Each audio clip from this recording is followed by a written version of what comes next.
Welcome back. I stretched my arms across the room as Mara stood with an easy grace, the air seeming to shift around her. My wavered when her eyes met mine, her mouth curving into that sly little smile she was famous for. Then her fingers brushed the first button of her blouse. "Guess I shouldn't just sit here doing nothing," she said lightly, letting the fabric slip from her shoulders in one slow, deliberate motion. "Before we go any further, tap like and subscribe. Takes a moment, helps more than you think. Now back to it. I swear if I don't ELE soon, I might actually lose my mind." The confession tumbled out too fast. 2 unfiltered 2 glasses of wine. Too many nights invisible, and I was done pretending. Mara nearly choked on her drink before bursting into laughter. "That rough, huh?" I groaned, sinking her into the couch, the weight of loneliness dragging at me. My last relationship, let's just say the spark was barely a flicker. And dating now. Just awkward pauses and effort that have Mara tilted her head, studying me. "So why not choose someone who's actually good for you?" "Yeah, like I can pluck a decent man out of thin air," I muttered. "I don't want just anyone. I want a wanted like I matter." She watched me for a long moment, then exhaled with that sharp certainty she got when she'd made up her mind. "I think I have an answer." I raised an eyebrow. "If this is another dating app pitch, nope." She cut me off, swirling her wine with a mischievous grin. "You should borrow my husband." I froze. "Come again. You heard me." She shrugged, completely unfazed. "Mara." I waited for the punchline, but her face stayed steady. "You're joking." "Why?" "Because he's my husband." Her voice didn't even shake. "Yes." My voice cracked. "Who even suggests that?" "A friend who actually cares," she said simply. I buried my face in my hands. "You're making me sound pathetic." "You said it yourself," she reminded me gently. "You're unhappy. You deserve more."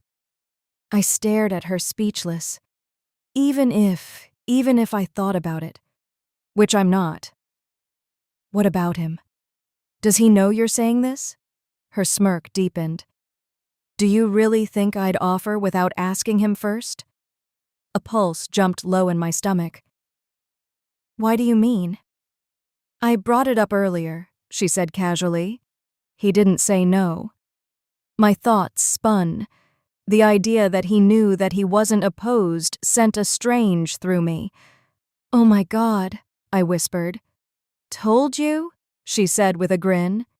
"He's wonderful, and he knows how to make a woman valued." I couldn't form words. She leaned closer, her voice velvet. "Be honest. If you stopped overthinking, would you say yes?" I should have laughed, should have dismissed it, but I didn't. And she saw the truth in my face. She sat back, pleased. "That's what I thought." "This is ridiculous," I murmured. "Maybe," she agreed, "but doesn't it sound exciting?" Her fingers hovered over her phone. "Last chance. Tell me to stop." I opened my mouth. Nothing came out. She tapped her screen. One message, "Come over." A soft chime. Silence.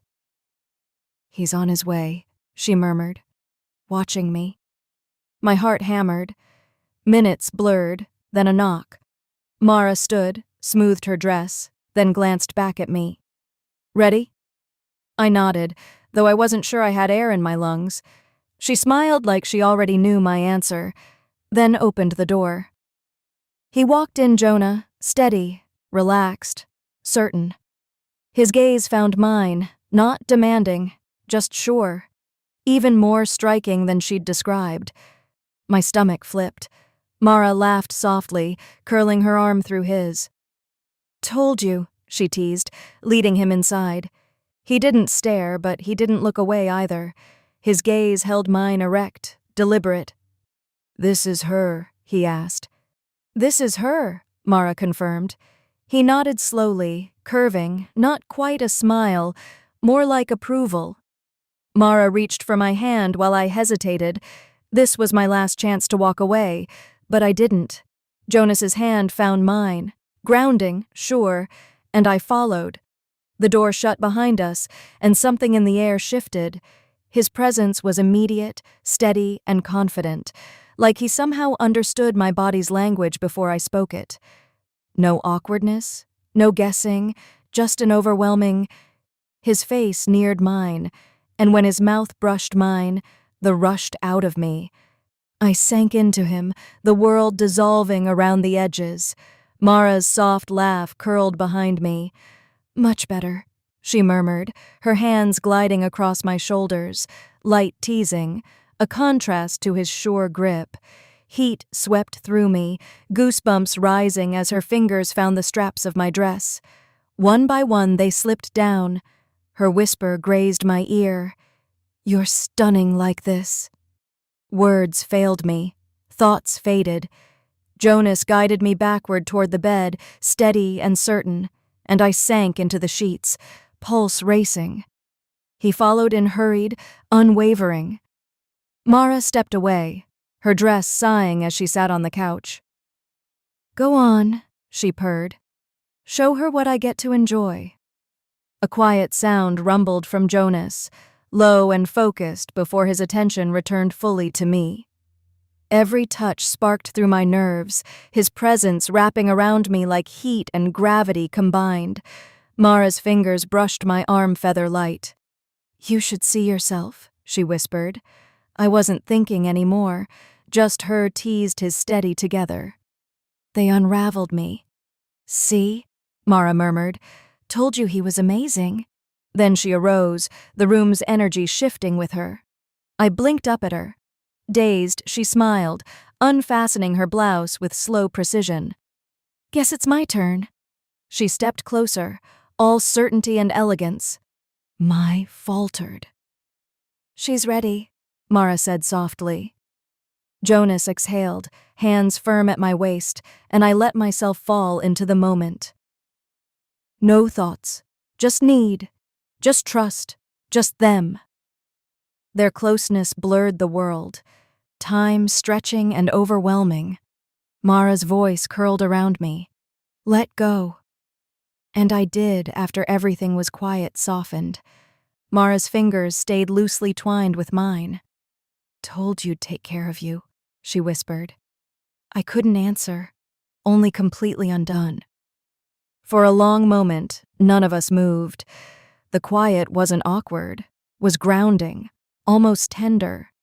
Jonah sat at the edge of the bed, his hand still resting on my leg, his thumb tracing slow, steady arcs that kept me anchored.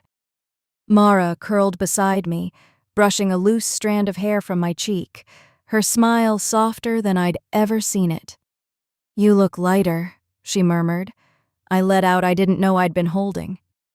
"I different in a good way." Jonas exchanged a look with her when I couldn't quite read, but it protective. "This wasn't a one-time rescue mission," Mara said gently. "You don't have to go back to alone." Her words hit something deep inside me, a place I'd convinced myself didn't matter anymore. I swallowed. "So what happens now?"